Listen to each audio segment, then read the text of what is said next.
સુખસુર ખાતે ખારી નદી પરના બ્રિજના નિર્માણમાં વિલંબ અને હલકી કક્ષાના કામથી સ્થાનિકોમાં જોવા મળ્યો રોષ।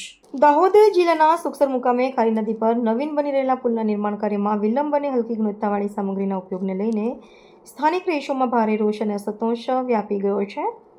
લાખો રૂપિયાના ખર્ચે આકાર લઈ રહેલા પુલનું કામ 2.5 થી 3 મહિના જેટલા લાંબા સમયથી ચાલી રહ્યું હોવા છતાં હજુ પણ તે અત્યંત ધીમી ગતિએ ચાલી રહ્યું છે અને કેટલાક સમયથી તો કામગીરી સંપૂર્ણપણે બંધ પડી ગઈ છે। સ્થાનિક નાગરિકોને જાણકારોના આક્ષેપો મુજબ પુલના બાંધકામમાં નિર્ધારિત ધોરણોનું પાલન કરવામાં આવી રહ્યું નથી। દાખલા તરીકે 30 મિલીમીટરના સળિયાને બદલે 20 મિલીમીટરના સળિયાનો ઉપયોગ થઈ રહ્યો છે અને માટી મિશ્રિત રહેતી કાચી કપચી જેવા હલકી કક્ષાના બાંધકામ સામાનનો વપરાશ કરવામાં આવી રહ્યો છે। આ ઉપરાંત પુલના કામને કારણે વાહન વ્યવહાર માટે જે વૈકલ્પિક માર્ગ ઊભો કરવામાં આવ્યો છે તે અત્યંત સાંકડો છે અને ત્યાં આડશ કે કોઈ સુરક્ષા વ્યવસ્થા ન હોવાથી રાહદારીઓ અને વાહન ચાલકોને ભારે હાલાકીનો સામનો કરવો પડી રહ્યો છે। સુખસર, ફતેપુરા અને ઝાલોદ સહિતના મુખ્ય માર્ગોને જોડતો આ પુલ ગ્રામ્ય વિસ્તારના હજારો નાગરિકો માટે જીવાદોરી સમાન છે। આગામી ચોમાસામાં નદીના પ્રવાહને કારણે સ્થિતિ વધુ વણસે તેવી શક્યતા હોવાથી ગ્રામજનો માંગ કરી રહ્યા છે કે સંબંધિત તંત્ર તાત્કાલિક ધોરણે યોગ્ય અને ઉચ્ચ ગુણવત્તાવાળી સામગ્રીનો ઉપયોગ સુનિશ્ચિત કરે, બંધ પડેલું કામ સત્વરે શરૂ કરાવે અને ચોમાસા પહેલા પુલનું નિર્માણ કાર્ય પૂર્ણ કરે જેથી ભવિષ્યમાં કોઈ અકસ્માત કે જાનહાનિ ન થાય। ચરપોટ લગજીભાઈ મોટા નેટવાનો વતની છું। આ બ્રિજનું કામ ચાલે છે? આ બ્રિજનું જે કામ ચાલે છે બહુ સમયથી ચાલે છે પણ કેટલાક સમયથી બંધ થઈ ગયું છે અને જલ્દીથી કામ શરૂ થઈ અને ચોમાસા પહેલા આ રોડ સુખસરથી શરૂ થઈ જાય નટવા ફતેપુરા જવા માટેનો, એના માટે આપ સાહેબને વિનંતી છે। કેટલા સમયથી આ કામ ચાલે છે અને શું તકલીફ પડે છે? લગભગ 2-2.5 મહિનાથી કામ ચાલી રહ્યું છે। 2.5-3 મહિનાથી કામ ચાલી રહ્યું છે।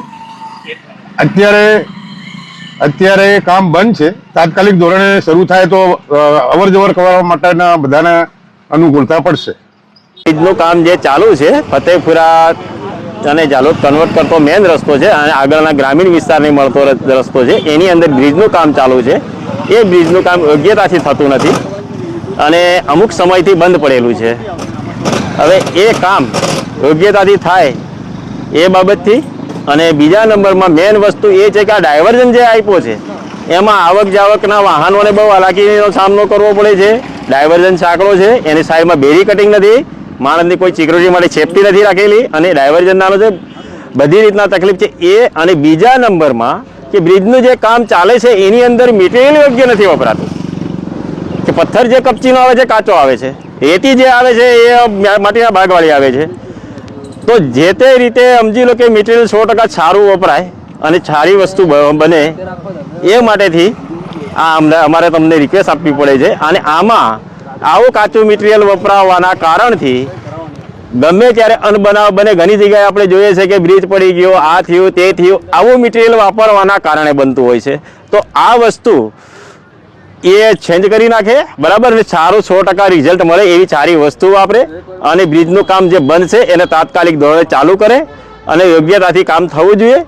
અને આની અંદર અમારે ગવર્મેન્ટ કર્મચારીને પૂછવાનું કે પછી કોન્ટ્રાક્ટરને પૂછવાનું, આમાં જવાબદાર કોણ છે કે આવી રીતના બંધ હાલતમાં પડે અને વાહન ચાલકો અને માણસોને આવક જાવકમાં બધી રીતના તકલીફો પડતી હોય છે।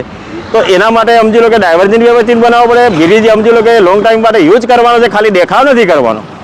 તો બ્રિજનું કામ યોગ્યતાથી 100% સારું કરે એ અમારી માંગ છે। બીજા નંબરમાં કે ગયા વર્ષે ચોમાસાના સમયમાં ગાડી તણાઈ ગઈ અને સમજી લો કે માણસો એની અંદર 3 માન બચાવ્યા। આ પોઝિશન ના આવે એના માટે સમજી લો કે વારંવાર આવા ઘણા બનાવ આગળ બની ચૂકેલા છે આગળના સમયની અંદર। એના માટે આ બ્રિજ મંજૂર કરાવે એની અંદર 100% સારું અને 100% રિઝલ્ટ મળે, 100% સારું મટીરિયલ વાપરીને કામ કરે એ અમારી માંગ છે। કટારા વેચાતભાઈ વીરાભાઈ, ગામ મોટા।